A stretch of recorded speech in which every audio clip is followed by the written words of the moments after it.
কি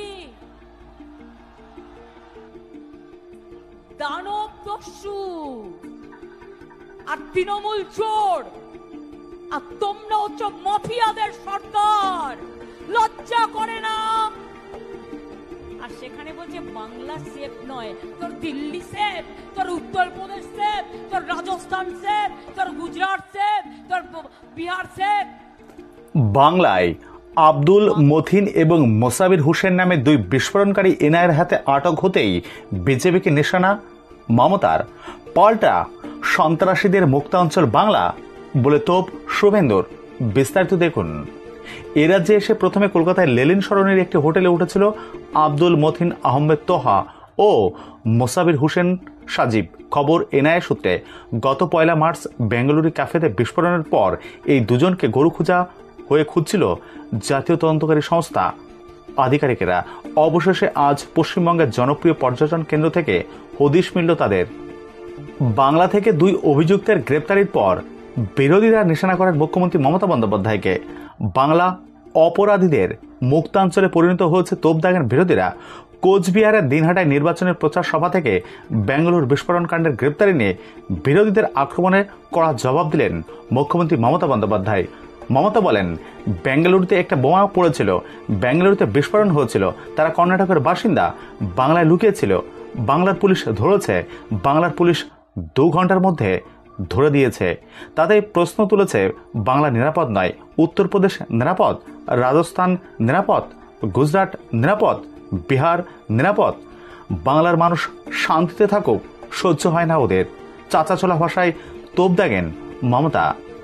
এমনকি এদিন উত্তরবঙ্গে দাঁড়িয়ে নিশীথ প্রামাণিক সহ বিজেপিকে নিশানা করে বলেন,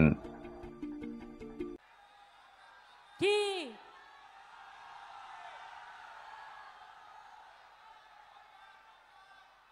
দানব দস্যু।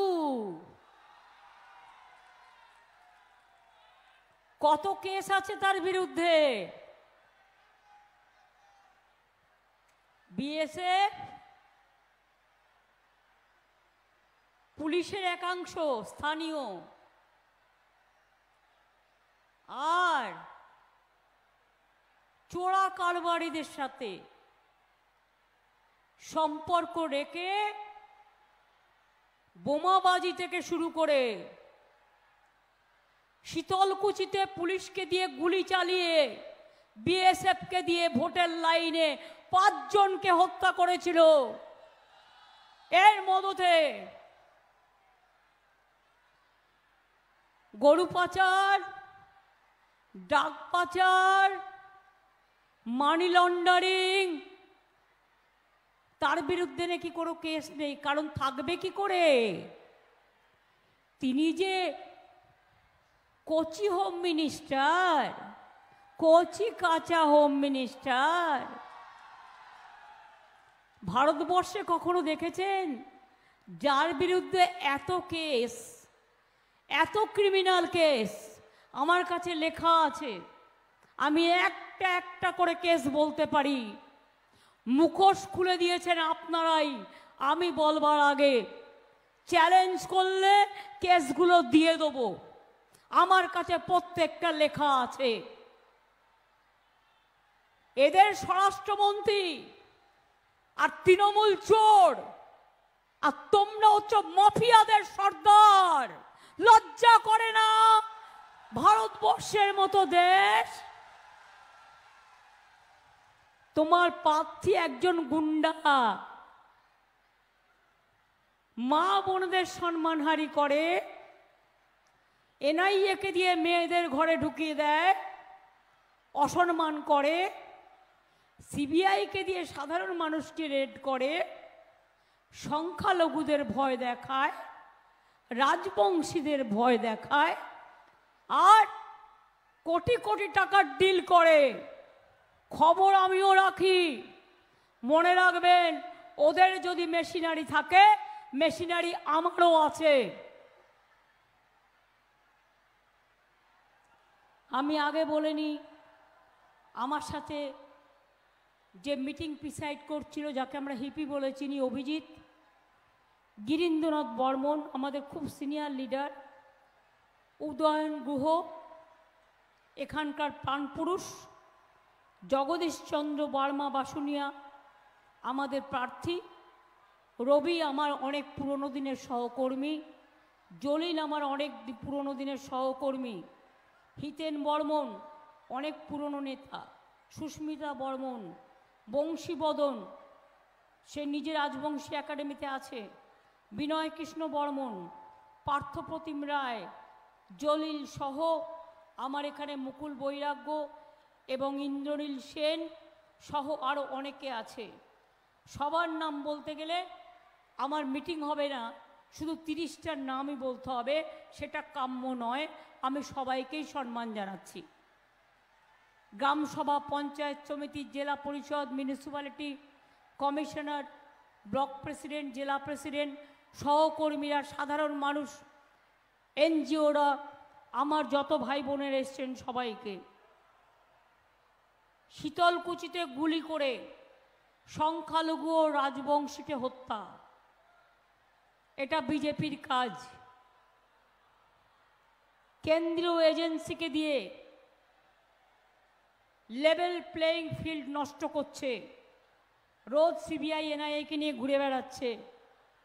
আজকে আসার আগে শুনলাম ওদের একটা ছেলে আছে, আমরা বলি বেশি ফোড়ং কাটে, ফোড়ংবাজ। ফোড়ংবাজ বলেছে ব্যাঙ্গালোরে একটা বোমা পড়েছিল, লক্ষ্ণৌও কর্ণাটকের, আমাদের এখানকার নয়। 2 ঘন্টায় বাংলায় লুকিয়েছিল, 2 ঘন্টার মধ্যে আমরা ধরে দিয়েছি আমাদের পুলিশ। আর সেখানে বলছে বাংলা সেফ নয়, তোর দিল্লি সেফ, তোর উত্তরপ্রদেশ সেফ, তোর রাজস্থান সেফ, তোর গুজরাট সেফ, তোর বিহার সেফ। বাংলার মানুষ শান্তিতে থাকে, বিজেপি সহ্য হয় না। অত্যাচারী দল, সব অত্যাচারের সীমানা ছাড়িয়ে গেছে। জিজ্ঞেস করুন কি কাজ করেছেন কুচবিহারের জন্য। জল आज संदेश खाली लेके खेलते हैं, हमने तो सब कर दिया, एक भी मत नहीं करने दिया, एक भी मत नहीं हुआ। जब कंप्लेन कुछ आया तो उसका जमीन वगैरह भी सरकार ने खुद अपना से कर दिया, सबको सब कुछ मिला। ये सिंगुर नहीं है, नंदीग्राम नहीं है, बिल्किस बानो नहीं है, हाथरास नहीं है, एनआरसी नहीं है, क्या नहीं है। आप झूठा बातों में कितना झुमला करोगे, কত মিথ্যে কথা বলবেন। আর কালকে ওনার বড় হোম মিনিস্টার, এটা হচ্ছে কুচোকাচা, কুচোকাচা চটচট্টা চিটিংবাজ। আর বড়টা আবার কি বলেছে, সে বুনিয়াদপুরকে বলছে বেলুরঘাট,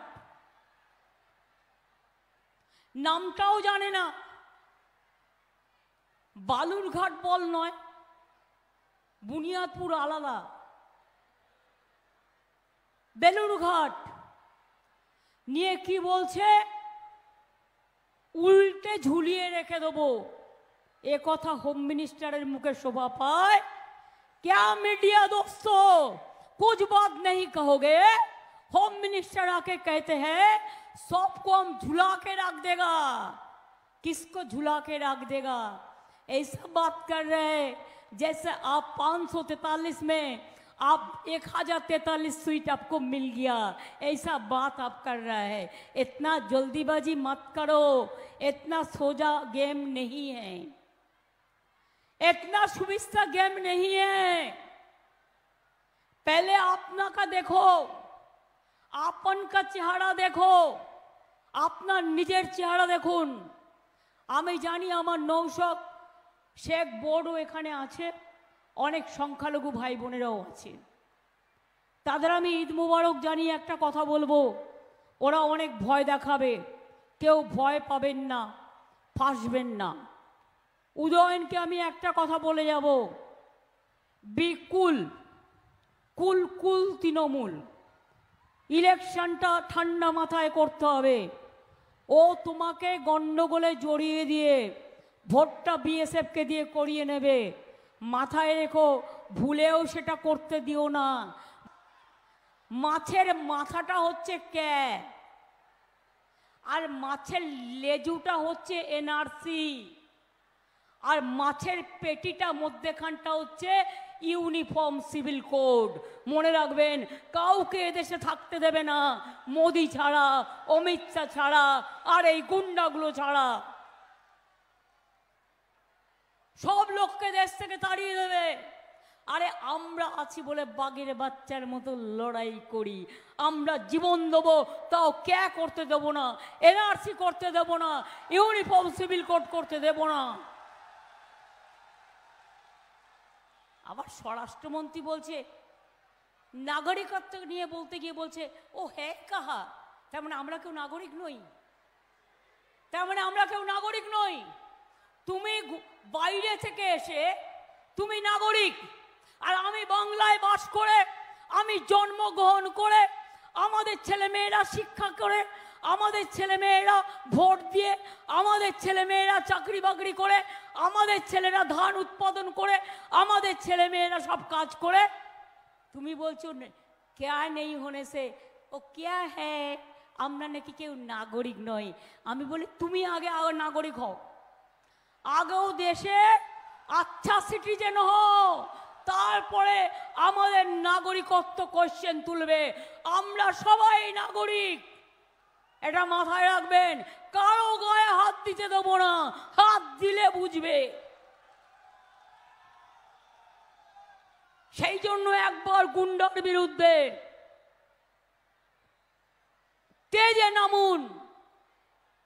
যতই পুলিশ নিয়ে ঘুরে বেড়া, যতই গাড়ি নিয়ে ঘুরে বেড়া, একটা নেতা কেমন হয় যে সহজ সরল থাকে, আর একটা নেতা কেমন হয় যে 10টা পুলিশের গাড়ি নিয়ে, 20টা গুন্ডা নিয়ে, বাইক নিয়ে ঘরে ঘরে ঘুরে বেড়ায়, আর মানুষকে ভয় দেখিয়ে বেড়ায়। আর আমি সরি যে প্রশাসন সব দেখেও চুপচাপ বসে থাকে। কিসের ভয়ে? চাকরি যাবে, ইলেকশন কমিশন সরিয়ে দেবে, তা 2 মাস বাদে কি করবেন? তার থেকে এখনই দিল্লি চলে যান না। কে বারণ করেছে? নয় দিল্লি যান, আর তা নাহলে নিশীথের বাড়ি চলে যান, তাহলে আপনাদের আইন শৃঙ্খলা সামলাতে হবে না।